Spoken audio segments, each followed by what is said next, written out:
What's up, guys? So I thought I'd show you guys something that I learned in my class, and I felt like I was able to relate to it, and it really helped me like be more prepared about things. So in my last video, I showed you guys how I started saving money, but this basically showed me what I should prepare for in the future. Like it basically laid out what I was expecting to hit in the future and things like that. You get me? Like payments that I had to pay, or like how much, if I had enough to basically sustain myself. You get me? And so I learned in my class basically the beginning or the intro to like how companies look at their finances, like how they look at their money, like if they could continue, or like if they're actually making money or things like that. You get me? And so when they want to see things like that, they look at their financial statements, and their financial statements consist of four things: the balance sheet, the income statement, the statement of retained earnings, and the statement of cash flows. And what they basically do is that the balance sheet basically lays out everything you have. It could lay out like your house, your car, your phone, like basically if you owe like guitars or a laptop or things like that. If you have a credit card, if you owe money on the credit card, that'd be a loan you own. What else? If you owe money to people, basically lay out the loan that you owe to them and shit like that. And basically, yeah, it translates things that you have and things that you owe. You get me? And the income statement basically tells you the money that you made. The statement of retained earnings tells you what you have left over. And the statement of cash flows tells you basically your transactions, how money's coming in and how money's going out. And so, what I'm gonna show you today, all this, is basically the income statement. It's a little bit different because in the business, you usually start with the income, money coming in. So it'll be like revenue, and then you subtract expenses, and then you subtract the taxes, and then you'd be left over with the net profit, your income. But since you work and then they subtract taxes, and then that's when you start paying your bills, it's a little bit different. I'm gonna lay it out like this, but this is how it worked for me, and this is how I saw it, and it really helped me out. So you start off with your income. So back in Cali, I was getting paid $14.30 an hour. I was working 160 hours a month, like around there, and 12 months in a year. I'm just like estimating around how much I was doing. Like, you get me? It's not exactly because there's probably times where I did more time or worked less time and things like that. You get me? But that's around how much I was expecting, right? So in a year, so I have this all written out. This is a year, the month, and the bi-weekly, because I used to get paid bi-weekly. But I'm gonna basically tell you the money that I was making every year and break things down, because I don't really want to be having to say every fucking payment and things like that. You get me? But all right, so income, money coming in, I was making $27,456 in a year. So like after every paycheck and everything, that's how much I was making. But I still had to pay taxes. So from taxes, I was subtracting it. So from taxes in a year, I was paying 18%, 18.65% for my check. So in a year, that was around $5,120.54. So in a year, that's how much I was paying on taxes. So then you come over here and you subtract it. So this is how much you made in a year, subtracting the taxes. Oh, I fucked up.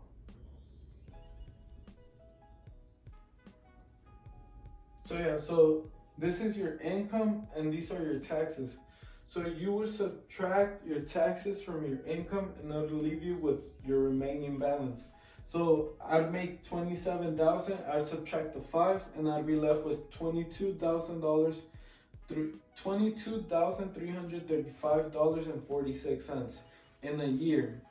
So then that would break down to $1,861.28 in a month and $930.64 every 2 weeks. So every check, this is how much I was seeing from this. And after that, I wrote down all my expenses, and I'm estimating that my expenses are around $1,410. So in a year, that'd be $16,920. So that's how much you're spending on expenses. So these are like your main expenses, the ones that you know you're gonna have to pay every month. You get me? This is not including like things that you wanna go buy, like let's say shoes or clothes or things like that. Unless you write it down and you're taking it off every check to use it later in the future, then maybe yeah. But this isn't like, oh, I'm gonna go buy myself some shoes this week and things like that. Now this is from like rent, if you have a car, your car payment, if you have insurance, things like that, you get me? So in a year, that's $16,920. You subtract it from the 22, from your remaining balance. You subtract it from that, and it'd leave me with $5,415.46 in a year. So then in a month it'll be $451.28, and then bi-weekly it'll be $225.64, right? So then the thing is that I used to not really think about it like this, and think about it like, the thing about me is that I used to pay my bills, and then after that, whatever I had left over, I would just spend it. I legitimately spend it. I'd end up spending it, then pay period would be coming up, and I'd be like, fuck, like I need to get paid, because sometimes I wouldn't pay all my payments, and payments would be coming up, and I'd be like, fuck, I need to get paid, because if I don't get paid, I'm not gonna be able to pay my phone, I'm not gonna be able to pay this, or things like that, you get me? So I was that kind of person. Sadly, I was. But yeah, so the thing is that at some point, I ended up getting 3 credit cards, and I took out a loan. And basically, what I ended up using on my credit cards was around $3,000, and then I took out $1,000 on the loan. So that made me owe $4,000. So that's $4,000 that I'm gonna expect to be taken away from what I've made, right? So this is where I started learning how, like, I started messing up and started basically getting myself into more debt and things like that, right? But for this example, I'm not gonna show the interest. I'm not gonna include interest because interest is more complicated. But you have to pay only a minimum. And I was that person that was always just paying the minimum. And like how I said, I'm not gonna include interest. This is just on the principal. We're just gonna say we're paying on the principal, right? So it'll be 25 for each card. So that'd be 75 for 3 cards, and then 100 for my loan. So that'd be 175 in a month. So in a year, that was $2,100 that I was expecting to go into my liabilities. So then you add that to your expenses, and that equals $19,020. And then you subtract now $19,020 to the 22 that you had made, because this is net profit. 5, 415, 146 minus 19. So instead of subtracting $16,920, you subtract 19,000. Well, me. I would subtract $19,020.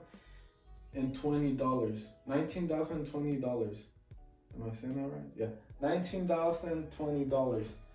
So my new remaining balance would be $3,315.46. And how I said earlier, I was that type of person that the remaining balance I was always spending on things that I didn't need, and by the end of the 2 weeks I would have nothing left. And so basically what was going on was that I was paying only $2,100 from my liabilities, and I was being left with $1,900 by the end of the year.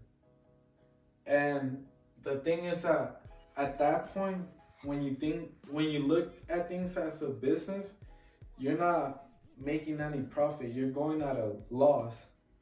And I didn't understand that. And at some point, I kept on using my car and my car. And the thing is that if you're paying the minimum, bro, interest is like, it's fucking you over. Like, you're legitly not paying much. Like, those $25, you're paying probably like $15 just on the principal. Like, you get me? So yeah, so it really messed me up. Like, I didn't know this, and once I started writing things down and I started seeing things like that, like my loans, my credit cards, I was like, oh fuck, like I'm actually at negative something. Like, even now I'm at negative something just because I have my house, I have my car, I have, what else? My credit cards, but they're kind of almost done. But yeah, but things like that, and like, it's something that really gets you to think.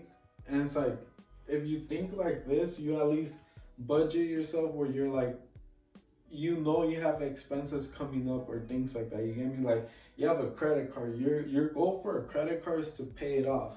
I mean, if you want to build up your credit, yeah, you don't want to pay it all off, but at the same time, you don't want to be using that much. You get me? But yeah, but it's something that really helped me out, and I thought it was really useful. Like, I'm just trying to show videos that could help you understand money better. I don't really understand money perfectly or good or anything like that. I just have a understanding of it, and I'm trying to help you learn what I know. And at the same time, if you know anything, hit me up. Like, let me know, dog. Like, the more I could learn, the better, honestly. But yeah, but it's really simple. Like, it's just writing things down. Like, look at it. It all fits in a whiteboard. Like, if you have to get a chalk and write it on your room or something, like, write it down. But like, it gives you an idea. It really gives you an idea. Like, now I'm just like, all right, like, what am I gonna do? Like, I include sometimes like other things, like things that I might have to pay ahead, but it at least gives me a view of it. You get me? And I think we should start thinking more like this.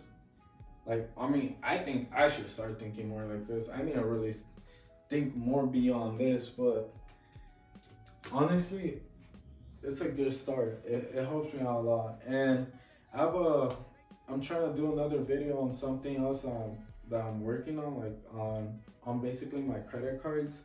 And I don't know, I just think the more we could control money, the better. You get me? You want to end up retiring with something that's going to bring you money in the future. You get me? Like, you want to work on building assets for the future. For the day that you retire, you have something that really sustains you. You get me? You won't be able to work anymore, so you really want something that sustains you, that keeps on paying your bills, and really not depend on the social security. Like, depend more on like your investments and things like that. But I hope you guys really liked the video. I hope you guys hit the like button, leave a comment, or subscribe. And I hope you guys have a good one. See you guys next time.